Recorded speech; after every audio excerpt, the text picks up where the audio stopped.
এখন আমার মনে হয় আপনাদের পক্ষ থেকে যদি কোনো প্রশ্ন আসে তখন আমরা আরো ভালো করে বলতে পারবো। আমি আর মহদুদ আমরা দুজনেই আছি, যতটুকু আমরা পারি বুঝিয়ে বলবো। আপনাদের কোনো প্রশ্ন থাকলে বলেন।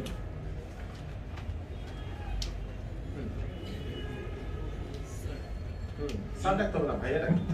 ইংলিশের ফ্লুয়েন্সির জন্য যে টেকনিকসগুলোর কথা বলেছিলেন, হ্যাঁ হ্যাঁ, সেগুলো নিয়ে যদি একটু ব্রিফলি ডিসকাস করতে পারেন। এখন তো আমাকে আবার খুলতে হবে কোথায় দিয়েছি। মানে ইংলিশে যেমন ধরেন আমি মানে কয়েকটা বলি যা যা মাথায় আসতেছে এই মুহূর্তে। মানে ব্যাপারটা হচ্ছে তখন তো লিখতাম পেপারের জন্য। প্রথম আলোতে প্রতি বিসিএস আমি লিখতাম, 36-এর পরে রাগ করে লেখা বন্ধ করে দিছি। এই রাগ পর্যন্ত প্রত্যেক বিসিএস আমার লেখা থাকবে না এমন কোনো ব্যাপার ছিল না 30-এর পর থেকে। কিন্তু এরপর আর লিখি নাই। তখন আমি অনেক স্টাডি করে লিখতাম।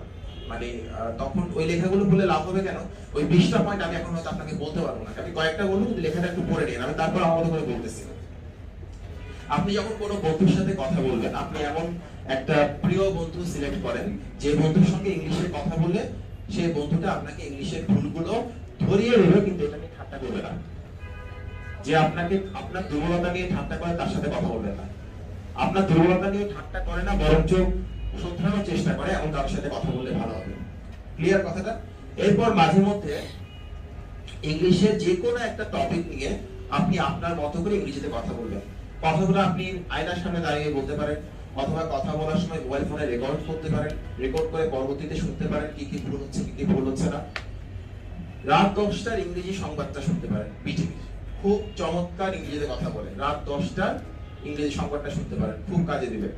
এরপর টেক টক্স শুনতে পারেন, টেক টক্স এর কথা মওদুদও বলেছে, খুবই ভালো। টেক টক্স ওদিকে হচ্ছে আল জাজিরা, আল জাজিরার প্রনাউন্সিয়েশনটা অসাধারণ। আল জাজিরা, টেক টক্স, সিএনএন, বিবিসি দেখতে পারেন, খুব ফাস্ট কথা বলে, আপনারা ধরতে পারবেন না হয়তো। আল জাজিরা ঠিক আছে, খুব ভালো। আল জাজিরা, টেক টক্স এগুলো শুনতে পারেন, শুনলে আপনারা আইডিয়া পাবেন। এটা কি বেশি ইকো করতেছে না নাকি আমার ঠিক করা যাবে এটা? সেকেন্ড একটু ভাই। এরপর টেকটক্স এর কথাগুলো অসাধারণ। টেকটক্স এর কথা বলার যে ধরনটা ভীষণ ভালো, ভীষণ ভালো। আপনারা টেকটক্স দিয়ে সার্চ করলেই পাবেন। ইউটিউবে আছে টেকটক্স এর নিজস্ব ওয়েবসাইট আছে, ফেসবুকে ওদের পেজ আছে, সবকিছুই পাবেন। এরপর বন্ধুর সাথে কথা বলার কথা বললাম। ও আপনি যখন ফেসবুকে কোন একটা কমেন্ট করবেন, কমেন্টটা চেষ্টা করবেন ইংলিশে করার জন্য।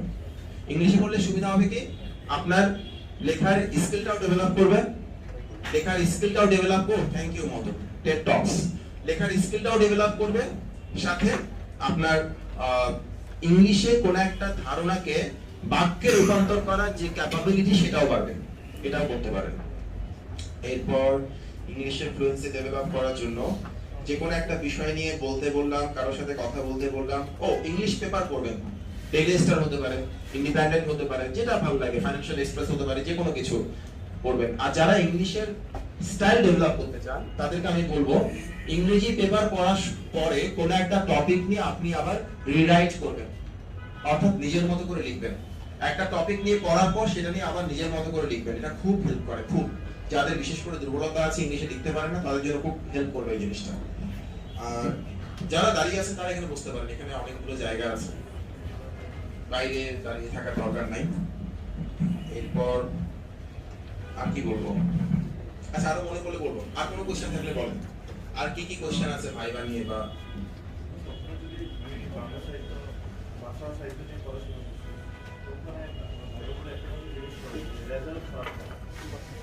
রেজাল্ট খারাপ কেন সেটা তো আপনি জানেন। আপনি পড়াশোনা করেন নাই, কেন পড়াশোনা করেন না সেটা আমি জানি। পড়াশোনা করি নাই এটা একটা কথা হলো। আমিও তো পড়াশোনা করি নাই। আমি কি বলছি আমি পড়াশোনা করি নাই? আমি তো এটা পড়ি নাই। মানে শোনেন, আমার তো রেজাল্ট খারাপ, আমি আপনার দুঃখটা বুঝি। আমার 2.74। তো আমার কিন্তু উত্তর রেডি করা ছিল। আমি বলতাম যে আমার কম্পিউটার সায়েন্সে পড়ার কোনো ইচ্ছা ছিল না, আমার ইচ্ছার বিরুদ্ধে সেটাতে পড়তে বাধ্য হয়েছে, এবং আমার সবসময় একটা ভেতরে একটা বিদ্রোহ কাজ করতো। ওই বিদ্রোহ থেকে পড়াশোনা করে নাই, এই জন্য রেজাল্টটা খারাপ হয়েছে। আমি এটাই বলতাম, এটাই সত্য কথা। ওখানে খুব একটা বানিয়ে কথা না বলে আপনি যে রিয়েল যেটা ঘটনা, রিয়েল ফ্যাক্ট যেটা, ওটা যদি বলার চেষ্টা করেন আপনার জন্য ভালো হবে, এটা আমি মনে করি। সো আপনি আপনার মতো করে এমন কিছু বলবেন যাতে সেটা, মানে ইউফেমিজম বুঝেন? ইউফেমিজম, ইউফেমিজম মানে কি? একটা পচা কথাকে ভালোভাবে বলা, তাই তো? তো পচা একটা কথাকে ভালোভাবে বলার মতো ওইটুকু টেকনিক আপনার জানতে হবে। আপনি একটু সময় নিয়ে আপনার মতো করে নোট করেন। এগুলো নোট করলে খুব ভালো হয়। আপনারা কিন্তু ডায়েরিতে লিখে ফেলবেন, বিশেষ করে যেগুলো ওপেন এন্ডেড কোয়েশ্চেন বসে, এগুলো নিজের মতো করে নোট করলে খুব ভালো হয়, আমিও করেছিলাম, কিন্তু সেগুলো এখন আমার কাছে নাই, রাখি নাই এরকম আর কি। আপনারা নিজের মতো করে বসে টেল আস অ্যাবাউট ইয়োরসেলফ, এটা গাইড থেকে কোনোভাবেই দেখবেন না। টেল আস অ্যাবাউট ইয়োরসেলফ এটা কিন্তু এক একটা মানুষের এক এক রকমের। সো এটা গাইডে দেখবেন, দেখার পর ওভাবে করে বলবেন না, এটা কিন্তু ধরে ফেলে যে আপনি মুখস্থ করে চলে আসছেন, এটা কিন্তু ধরে ফেলে। সো নিজের মতো করে লেখার চেষ্টা করেন। এক একটা মানুষের জীবনের স্টোরি কিন্তু এক এক রকমের, একই রকমের না সবার। আমার দুঃখ আপনার দুঃখ কিন্তু একই রকমের না, আমার সুখ আপনার সুখ কিন্তু একই রকমের না। সো আমার নিজের সম্পর্কে বলা, আপনার জিনিস সম্পর্কে বলা কিন্তু একই রকমের হবে না। সো নিজের মতো করে লেখার চেষ্টা করেন, ভালো হবে। খুবই সিম্পল সেন্টেন্সে লিখবেন, সহজ করে লিখবেন, আর কিছু। হ্যাঁ ভাই আমি চলে এসেছিলাম ক্যাডার চয়েসটা যখন দিতে যাচ্ছিল তখন হচ্ছে বিভিন্ন ক্যাডার সম্বন্ধে খুব বেশি জানতাম না, শুধুমাত্র অ্যাডমিন ক্যাডার নিয়ে যাচ্ছিল। তো প্রথম চয়েস হিসেবে অ্যাডমিন ক্যাডার দিয়েছি, এরপর এই চয়েসগুলো আমি খুবই র্যাঙ্কিং দিচ্ছি। তো ওগুলোর পেছনে আসলে জায়গার পেছনে কোনো কারণ নাই। এখন যদি ভাই ওটা আমার কারণগুলো জানতে চাওয়া হয় তবে এই সত্যি কথাটাই বলবো নাকি হচ্ছে দেশমাস প্রচেষ্টা করবো? আপনি সবসময় মনে রাখবেন আপনার যেটা ফার্স্ট চয়েস, সে ভুল যা করে ফেলেছেন আপনি হয়তো পররাষ্ট্র লাস্টে দিচ্ছেন, হ্যাঁ এরকম কিছু একটা, তো এটা দেওয়ার কোনো মানে নেই, কারণ এটা আসবেও না, আপনি পাবেনও না। পররাষ্ট্র দিলে ফার্স্টে দিতে হবে, নাহলে দেওয়ার কোনো দরকার নেই। এটা আপনি জানতেন না ওই সময়, এটাই বলবেন। বলবেন আমার ইচ্ছা প্রশাসন ক্যাডারে জব করার, এবং কেন ইচ্ছে এটা খুব ক্লিয়ারলি বলবেন। এবং বাকিগুলো নিয়ে আমার ধারণাও ছিল না, কিন্তু প্রশাসন নিয়ে স্যার আমার ভালো ধারণা আছে, তখনও ছিল, সেটা আমার ড্রিম জব ছিল। বাকিগুলো আমি র্যান্ডমলি দিয়েছি, আমি কাউকে জিজ্ঞেস করে দিই না, তাহলেই হবে। হ্যাঁ আচ্ছা, এইখানে আমার একটা অভিজ্ঞতা আছে, সেটা হচ্ছে আমার সময় আমি যেটা চয়েস দিচ্ছি, আমার এক নম্বর ছিল বিসিএস টেকনিশিয়ান, 2 নম্বর ছিল অডিট এন্ড অ্যাকাউন্টস, 3 নম্বর ছিল ইকোনমি। তো আমি কি কারণে দিচ্ছি সেটা আমি জানি, যাই হোক। তো আমি জেনে হোক না জেনে হোক 6 নম্বরে দিচ্ছি হচ্ছে বিসিএস অ্যাডমিনিস্ট্রেশন, এবং 11 নম্বরে দিচ্ছি বিসিএস পুলিশ। কেমন? তো বিশেষ পুলিশ কোনো কারণে হয়তো আমার জন্য আমার চিন্তা ভাবনা অন্যরকম ছিল, আর ফরেন অ্যাফেয়ার্স আমি দিইনি। তো এইটা নিয়ে ভাইভাতে আমার কোনো ধরনের কোশ্চেন হয়নি এবং কোনো ধরনের সমস্যা আমাকে সম্মুখীন হতে হয়নি। সুতরাং চয়েস আপনার ব্যাপার, আপনি কি দিচ্ছেন, যা দিচ্ছেন সেটাই ঠিক, যা দিচ্ছেন সেটাই ঠিক, এবং ওইটা কেন ঠিক ওই লজিকটা দাঁড় করে রাখলেই হবে। আর কোনটা দেন নাই, কেন দেন নাই সেটা জিজ্ঞেস করবেন। আপনি কেন দেন নাই, তো আপনি 1 নম্বরে কি কাজটা দিতে পারবেন না, 1 নম্বরে একটাই দিবেন। তো ডোন্ট ওয়ারি। Thank you. হ্যাঁ, এটা খুবই ভালো একটা কথা বলছেন, মানে আপনার যা আছে সেটাকে আপনি আপহোল্ড করবেন, সেটাকে আপনি ভালোভাবে তুলে ধরবেন, তাহলেই হবে। আর কিছু ভাইয়া দাঁড়িয়ে যখন আমরা বক্তব্য দিব তখন আমরা হাত নাড়তে পারবো কিনা? দাঁড়িয়ে বক্তব্য দেওয়ার সময় হাত না নাড়লেই ভালো, কারণ ওখানে হাত নেড়ে কথা বলার মতো কোনো সুযোগ সিভিল সার্ভিসে নাই, এবং যে নতুন জয়েন করে তার তো নাই। আপনি একটু সিনিয়র হলে হয়তো হাত নেড়ে কথা বলতে পারবেন, আমাদের তো হাত নেড়ে কমিশনারের সামনে হ্যাঁ ভাই কি খবর, এগুলো সুযোগ নেই। আমরা ওই কথা বলার সময় হাতটাকে দুভাবে রাখা যায়, একটা হচ্ছে পেছনের দিকে, একটা হচ্ছে সামনের দিকে। নিয়ম হচ্ছে সামনের দিকে রাখা। এই এখন আপনি যেভাবে দাঁড়িয়ে আছেন, is the proper way. Yes, এটা। আর পেছনে রাখা হচ্ছে ইট এক্সপ্রেসেস ইওর কনফিডেন্স, হ্যাঁ, কিন্তু সামনে রাখা it expresses your courtesy, politeness, submissiveness. সামনে রাখবেন হাতটা। Thank you. তারপর স্যার বিনয়ী হওয়া জরুরি, কিন্তু স্যার আমি কখন বুঝবো আমি বিনয়ী নাকি আমি লেক অফ কনফিডেন্স?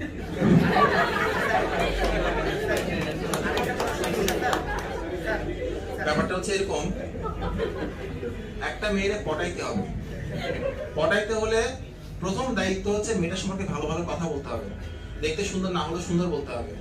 কিন্তু আপনি কখন বুঝবেন আপনি কি ভালো ভালো কথা বলতেছেন না নাকি সত্য কথাগুলো বলতেছেন, এটা কখন বুঝবেন? সো আপনার দরকার পড়ানো, অতএব আপনি সত্য কথা বলবেন না, আপনি তার সম্পর্কে ভালো ভালো কথা বলবেন। তোমার মতো সুন্দর ত্রিভুবনে দেখি নাই, ভাবখানে আমি যেন ত্রিভুবন ঘুরে আসছেন, কিন্তু ঘুরে আসেন নাই হুদাই। তো ওখানেও আপনি বিনয়ী হন বা না হন, বিনয়ী ভাবটা দেখাতে হবে, আপনাকে চাকরি দিতে হবে। এখন আপনার ল্যাক অফ কনফিডেন্সের কারণে নার্ভাসনেস যেটা, এটা সবারই থাকে। আমি যথেষ্ট নার্ভাস ছিলাম, আমি ওখানে এসি চলছিল, আমি ঘামছিলাম, আমার এখনো মনে আছে, ফ্যান চলে আমি ঘামছি, ওরকম একটা ব্যাপার ছিল। তো কনফিডেন্সের অভাবটা সবসময় থাকে, কারণ আপনার তো চাকরি নাই, আপনি চাকরি পেতে চাচ্ছেন, সো আপনার কনফিডেন্স থাকবে কোত্থেকে, এটা ওরা বোঝেন। এবং কনফিডেন্স অতিরিক্ত থাকলে অনেক সময় আমরা সাবকনশিয়াসলি বেয়াদবিও করে ফেলি, এটা খারাপ না। কনফিডেন্স একটু কম থাকবে, একটু নার্ভাসনেস থাকবে, একটু লাজুক লাজুক চাহনি থাকবে, এটা ভালো, এটা খারাপ না। হ্যাঁ, যিনি আপনাদের স্যার এই সাইডে আসতেছে এটা যদি বলেন আপনার যারা ছুটিয়ানরা আছে বা এই তুমি চুয়েট থেকে কোন ব্যাচ? 30 তুমি এখানে আসতেছো কিসের জন্য? স্যার এই প্রশ্নটা আপনার থেকেই ভাবছি যে ছুটিয়ান তুমি আমাকে সাত আসতেছো কোন থেকে? আমি 2002 ব্যাচ, ভাইয়া রাখো। তো কথা হচ্ছে তোমাকে, তুমি এখানে আসো না, তুমি ঠিক করতেছো না, তুমি এখানে আসবে না, সবাই তোমাকে মিলে মারবে ধরে। সো এটা আমি চলে আসছি, আমি আর মাইর খাবো না, তুমি খাবো। অতএব আসা যাবে না, কারণ এখন দেখলাম কালকে একটা পোস্ট দেখলাম, ওখানে ছেলে মেয়ে স্টাডি করে বের করছে কুয়েট থেকে প্রমোশনে এতজন, চুয়েট থেকে এতজন, কুয়েট থেকে এতজন। আমি চিন্তা করছি যে জিনিসটা বের করছে ও যদি সামনে পাইতো কি করতো ওদেরকে। অতএব তুমি খুব রিস্কে আছো, তুমি এখানে কেন আসছো তাকে চিন্তা করো। সৌম্য আমার স্টুডেন্ট আছে, সৌম্য ছিল, ও হচ্ছে আমার ছাত্র, একদম ক্লাস 9 থেকে।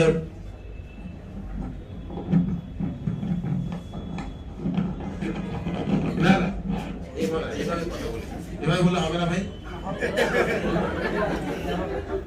না এটা আমার কান ধরে গেল।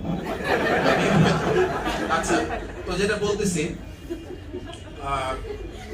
তুমি কেন তোমার এভিনিউ চেঞ্জ করতেছো? হয়তো বা তোমার ইঞ্জিনিয়ারিং ভালো লাগে না, তুমি ওই জন্য ফার্স্ট চয়েস কি করেন করেন, তো চমৎকার একটা কেন তুমি তোমার ইঞ্জিনিয়ারিং ভালো লাগে না, তুমি ফরেনে কেন যেতে চাচ্ছ, এটা নিয়ে তো তোমার একটা কারণ রেডি করতে হবে। ওটা তো আমি রেডি করে দিতে পারবো না, এটা তোমাকে নিজেকে রেডি করতে হবে। রেডি করার পরে তুমি হয়তো আমাকে আমার পেজে বা আমার আইডিতে টেক্সট করতে পারো, আমি ওটা দেখে দিব। হ্যাঁ, তুমি আমার ফ্রেন্ড লিস্টে আসো না স্যার, এখন না, আমার স্যার বলে তুমি আদার্সে যাবে, তো আমি তোমার নামটা বলো। মোহাম্মদ তানিমুর রাজু। ফেসবুকে কি আছে? তানিমুর রাজু। আধারের অফরি, আধারের আত্মা, এগুলো তো নেই, তাহলে ঠিক আছে। তো এখন ওই তালিমুর রাজি, ও তুমি তোমার উত্তরটা রেডি করে আমাকেও পাঠাই দিও, সৌম্যকেও পাঠাই দিও, আমি সৌম্যকে বলে রাখবো যেন তোমারটা দেখে দেয়। এই এখন তুমি ইঞ্জিনিয়ারিং ছেড়ে ওদের ভাত মারতে আসতেছো, কেন ভাত মারতে আসতেছো আমি কি জানি, এটা তুমি জানো, তুমি তোমারটা বলবা। যেমন আমার কোনো ভাই গতি ছিল না, আমি কম্পিউটার সায়েন্সে পড়ছি বাধ্য হয়ে, আমি গরিব মানুষ, কম্পিউটার সায়েন্স কিচ্ছু পারি না, আমি এই চাকরিতে না এলে আমাকে ওটা করতে হতো। ব্যবসা করতেছিলাম, এখানে লোকজন সবাই টিটকারি মারে, আমি একটা মহা ফেসাতে পড়ছি, আমি কি করবো, আমার কিচ্ছু করার ছিল না, ওই জন্য আমি এখানে আসছি। আমি স্যারকে এটাই বলতাম, যদি আমাকে জিজ্ঞেস করা হতো, আমাকে জিজ্ঞেস করা হয়েছিল কেন আমি সিভিল সার্ভিসে আসতে চাই, তখন আমি একটু চাওয়াবাজি করছি। আমি বলছি আমি কম্পিউটার সায়েন্সে পড়ছি এবং এনবিআর অটোমেশনে যাচ্ছে, অটোমেশনে যাওয়ার কারণে আমি আমার যে একাডেমিক নলেজ সেটাকে আমি প্রফেশনালি ইমপ্লিমেন্ট করতে পারবো, গোড়ার টিম পারবো, আমি কিচ্ছু পারবো না। তারপরে বলতেছি যে আমি প্রফেশনালি ইমপ্লিমেন্ট করতে পারবো, ওই জন্য আমি এটাকে ফার্স্ট চয়েস দিচ্ছি, কাস্টমস। আমি এটা বলছি, এখন তোমারটা তুমি একটু বানিয়ে নিও। তোমার কোন ডিপার্টমেন্ট? মেকানিক্যাল। মেকানিক্যাল। বসো। এই চুয়েটার আর কেউ আসো ভাই? চুয়েটার পাশাপাশি। এই লাইনে সবাই চুয়েটার। ভাই তোমরা মায়ের খাবার বুঝছো, তোমরা যে কি বিপদে আছো, এই জন্য চুপচাপ আছে, কিছু বলতেছে না। মেডিকেলের কেউ আছে? মেডিকেলের ডাক্তার কেউ আছে এখানে? ডাক্তার নাই। তারপর বাকিরা সবাই ভার্সিটির বা কলেজের, এই তো। হ্যাঁ, আর কি কি প্রশ্ন আছে? আপনারা রাগ করে লাভ নেই আসলে, কারণ এটা তো একটা ওপেন ফোরাম। ওপেন ফোরাম যেহেতু সবাই অংশগ্রহণ করবে, এখানে তো কারোর জন্য কোনো কিছু বাধা নাই। যেমন আইবিএতে একসময় পরীক্ষা দিত না ছেলে পেলে, এখন খবর নিয়ে দেখেন প্রচুর ছেলে পেলে পরীক্ষা দেয় আইবিএতে, মোটামুটি সবাই দেয়। এবং চুয়েটে বোধহয় আমি পরীক্ষা দেওয়ার আগ পর্যন্ত এত বেশি পরীক্ষা দিত না, আমি চাকরি পেলাম এরপরে অনেকেই দিচ্ছে। আইবিএতে আমি ঢোকার আগে খুব একটা পরীক্ষা দিত না।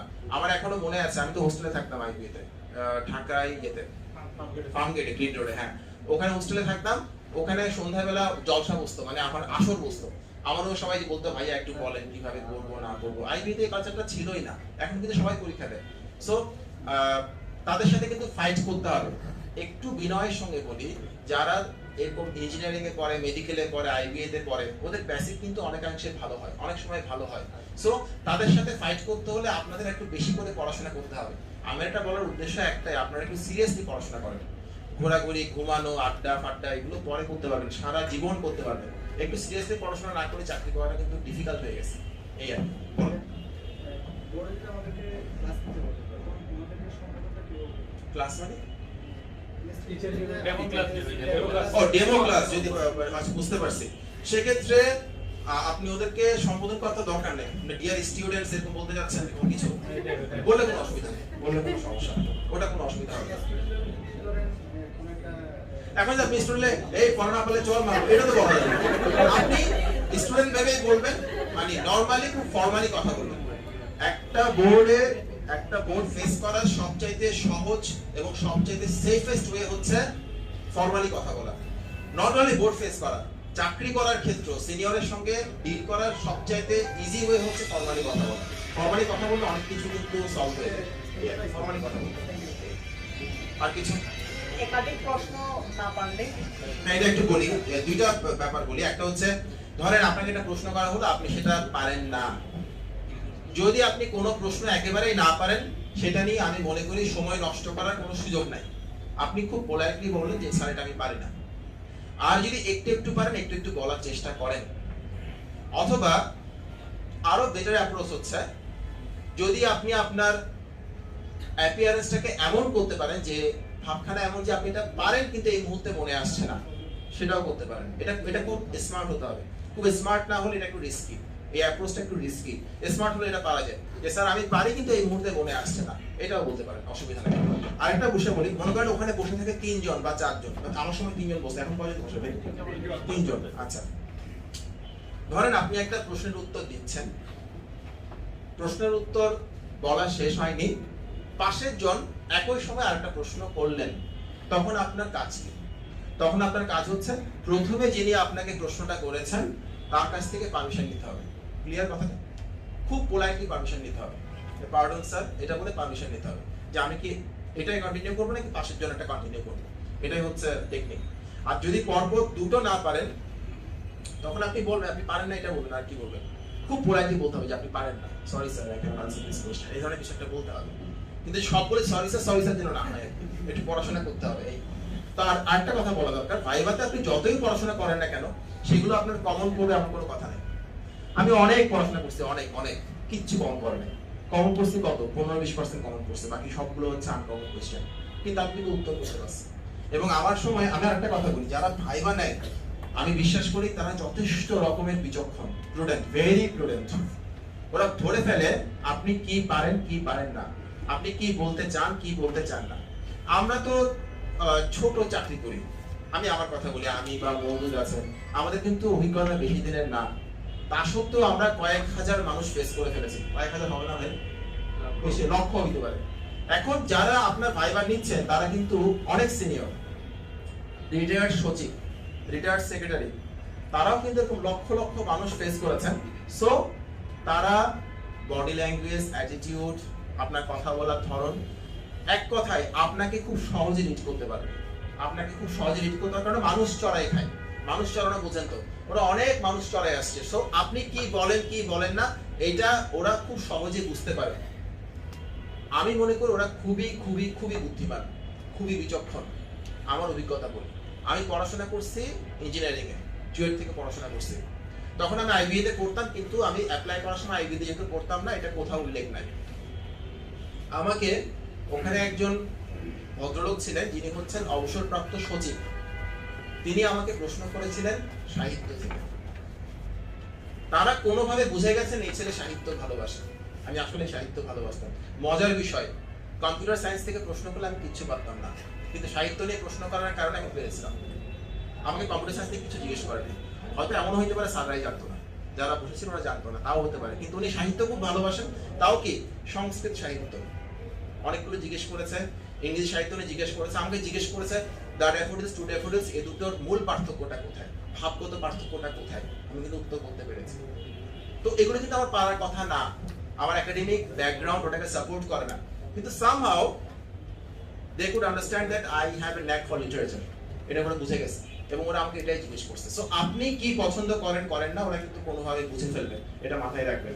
সো আপনার পছন্দের জায়গাগুলোকে যদি ওরা ধরে, যেমন অনেকে আছেন ছবি আঁকতে পছন্দ করেন, আপনি ছবি আঁকতে পছন্দ করেন, এটা কোনো না কোনো ভাবে আপনি অ্যাবাউট মাইসেলফে বলে ফেলেন। যখন আপনাকে জিজ্ঞেস করবে টেল আস অ্যাবাউট ইয়োরসেলফ, ওখানে আপনি কোনো না কোনো ভাবে আপনি বলে ফেলেন। সবগুলো আর বলাও যায় না। যেমন আমি আমার ভাইবার অভিজ্ঞতাটা শেয়ার করি যদি আপনারা শুনতে চান।